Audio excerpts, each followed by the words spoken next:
Panther people, what up? We're going to talk about all the reasons why the Panthers are going to beat the Browns at the bank.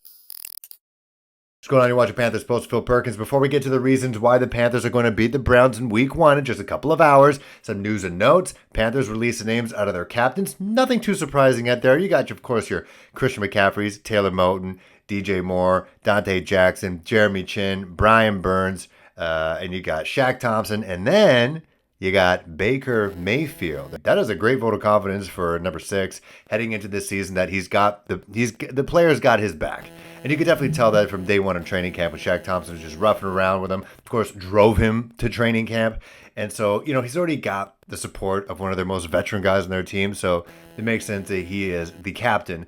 And honestly, as we heard from James Coe in the last episode, make sure you check that out. He's got that swagger. He's got that thing about him. He's got that juice that the Panthers haven't really had since Cam Newton. So really excited about that. Also, speaking of juice, Christian McCaffrey was bleeding blood juice from his leg, kind of blown out of proportion. He was put on the injury report because of a shin problem.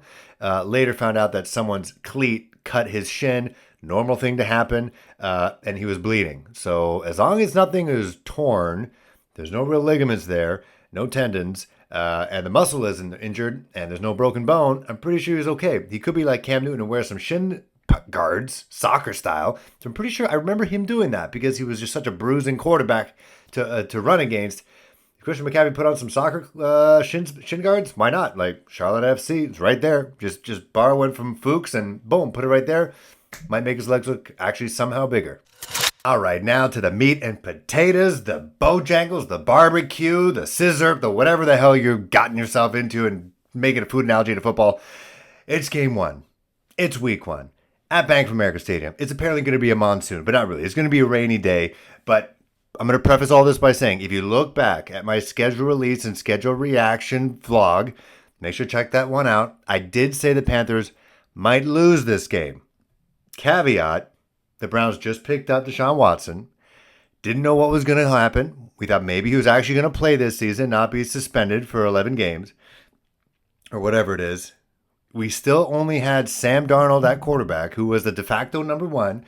It was Matt Corral, who just got drafted out of Ole Miss, and it was PJ Walker. That was it. I did mention Baker Mayfield might be on the team. I did mention it. I didn't, so I threw it out there. That would have been an interesting matchup, Deshaun versus Baker, but now it's a very different situation. Now we got Baker Mayfield, Sam Darnold's out, Matt Corral's out, PJ Walker is the only backup quarterback right now on the roster, but it's not Deshaun Watson because he is not going to be playing for the Browns for quite some time this year. They basically punted on this year unless something miraculous happens. But you got Jacoby Brissett. Journeyman Jacoby Brissett was pretty successful with the Patriots and then the Colts and then backup roles and then played a couple games with the Miami Dolphins, now with the Cleveland Browns. But just from that factor alone, I got to get a mulligan on that. I think the Panthers are going to win this game. I think they're going to win this game quite handily.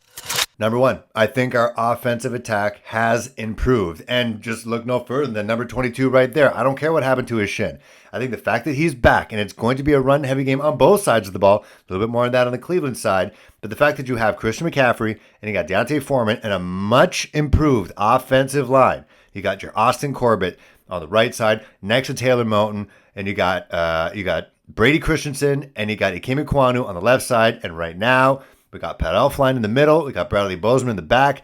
But this is a much improved, completely different offensive line that we had from last year.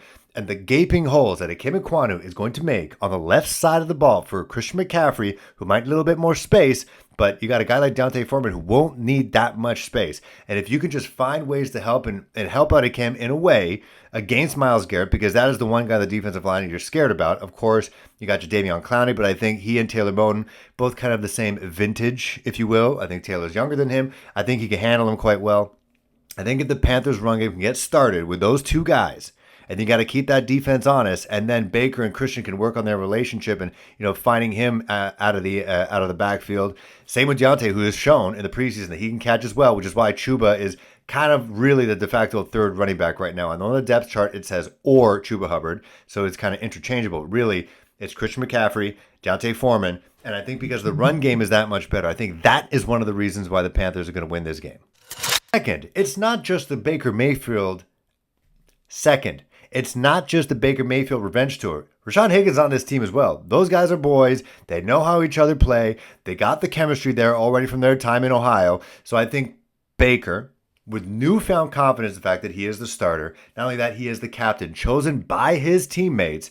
And I think he's got a pretty good working relationship, not just with guys like Higgins, but Shi Smith, and I think DJ Moore, who is the silent assassin, doesn't do a lot of talking. I feel like those two can have a very good relationship together. And you saw in Camp Confidential, again, you can say what you want, that it's propaganda. He and Robbie Anderson working out in training camp in Walford after practice, working on their timing together. I think all this, and maybe I'm putting too much in this, but the fact that the players voted him as the captain, I think Baker has shown enough in the preseason, a very limited time, that he has a control of this offense. And one thing with Sean Higgins said, and also double on what James Coe said in the last episode, honestly, check that one out. Baker is best. He's the best version of himself when he, as Higgins called it, is allowed to cook. If he's allowed to cook, then things can happen. He is not he's not a Coach Stefanski type quarterback. He's kind of a robot. Baker Mayfield's not a robot. He's kind of the same DNA a little bit, obviously in a much smaller package than Cam Newton, that if you let them play, that is when they are their best. That's when they're most unpredictable. That's when they take those calculated risks that actually end up paying off. And so I think if they allow him to do that, I think they're gonna make things work. I don't sound so convincing. I don't know why. Maybe because I'm thinking too much. But I think that's the reason why I think this offense is gonna work well against this defense. As long as they can take control of that Myles Garrett, Ikem Ekwonu situation. Matt Rule said he can't help Ikem with double teams the whole game. But if they can control it, and if they could just run away from Myles Garrett, I think they can get away with DeJavion. And I think especially if you got a guy like a bruiser like D'Onta Foreman, I think they can control the line in that sense. A little bit more on what the Panthers' defensive line is capable of doing.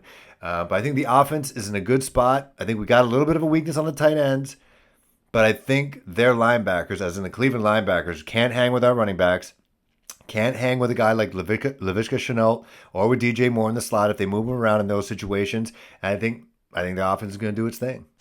NFC, but probably in the NFL, just because some of their experience they got on that field, the guys like Xavier Woods, but also the young, hungry guys, the young, freaky, athletic guys like your Jeremy Chins, you got your J.C. Horns, and your Dante Jacksons. And you got C.J. Henderson in the mix as well. So I think it's a nice balance of not just length, but power and speed and just youthful exuberance and youthful ignorance, I guess, and they could just kind of play wild, kind of like talking about Baker Mayfield, just letting them cook, just letting these guys cook. I think they could overwhelm this Cleveland offense, specifically in the wide receiver corps, because if you take a look at their squad, you got no Odell, you got no Jarvis Landry. The guy they got is Amari Cooper. They paid a whole heck of a lot of money for Amari Cooper, and who's behind him? You got Anthony Schwartz, Michael Woods II, you got Donovan Peoples-Jones, who made some plays in the past, David Bell, and Demetric Felton Jr. Your other real guy that you're looking at as potential threat passing-wise is David Njoku. And so I think just from that, and the fact that Jacoby Brissett is going to be quarterbacking this squad, if you can have a coverage sack, now I will admit, I'll talk about this a little bit later about the defensive line of the Panthers against the offensive line of the Cleveland Browns, but if you can have Jacoby Brissett just think more when it comes to passing, because the defensive backs are going to make sure that nobody's open. He's going to have to either try to make plays with his arm. I think our defensive backfield is just going to wear down these wide receivers and make the Cleveland Browns one-dimensional. And if that's the case, it'll make up the deficiencies I think we have on the defensive line.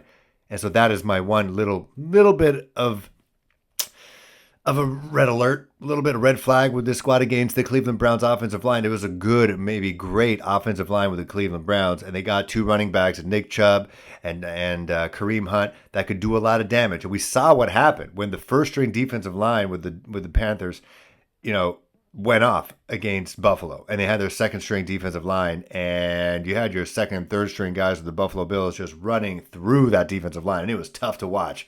And so I feel like if the defensive backfield can make a Jacoby Brissett a non-passer and make him just a hander offer to these two running backs, and then everyone else can just hone in on just stopping that portion of this offense, which hopefully is one-dimensional come Sunday, then it'll allow guys like I said, Shaq Thompson, Frankie Louvu, Corey Littleton, Brandon Smith, if he does play, because Phil Snow says they're going to be playing him. He's a physical freak, and he just got engaged. He's got to play hard now. He's got to make more money.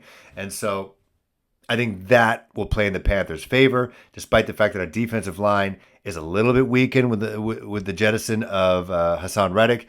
There are hopes that Derek Brown steps up. He's kind of looking a little bit more like J.J. Watt with the arm brace. And so maybe he starts playing like him a little bit. Ioannidis is a big body. He can stuff the hole, hopefully. And then you got Brian Burns, who, as James Cole said, and again, I referenced this episode. Y'all got to check it out. If he played for any other team, if he played for even the Cardinals, because they got Kyler Murray, they're kind of on the national stage, people will be talking about Brian Burns as one of the best defensive players in this league.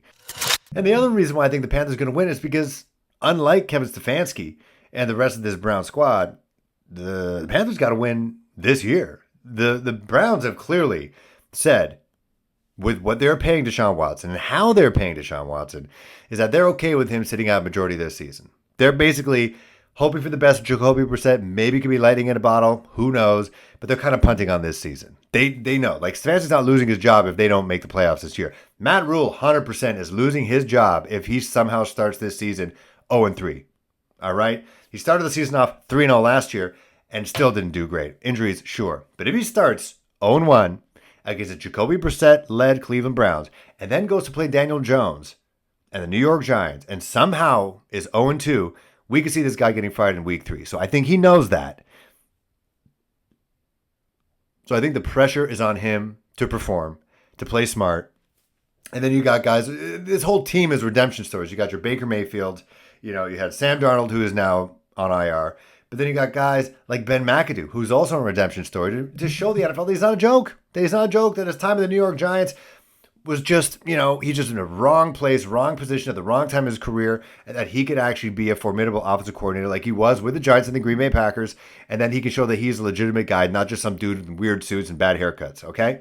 So I think there's a lot to prove on this Panther squad. And, not to put a lot of pressure on week 1, there's a lot of pressure on this game. You cannot lose this game. You cannot lose this game. And I think everybody on this squad knows that. And I think it's going to happen. And they're going to come in 1-0. I'm going to say the score is going to be. So I said 3 touchdowns for Baker alone. Christian's going to get 1. So I'm going to say 31. 31 to 14. 31-14, Panthers going to win at home. It could be ugly. Let me know in the comments below. How do you think the Panthers are going to do on Sunday? Do you think they're going to go 1-0? Is there anything you're afraid about with this squad? Also, if you're new here, like, subscribe, spread the word. Buy a Baker shirt. Bake Show, come on. Let's do it. It's cotton and polyester. It's not going to shrink on you. It's going to age well. Unlike Christian McCaffrey. It's going to age well like, Idris Elba. All right? That guy is aging very well. All right. See you guys on Sunday. The reaction show is going to be right after that game. And I cannot wait. Let's go.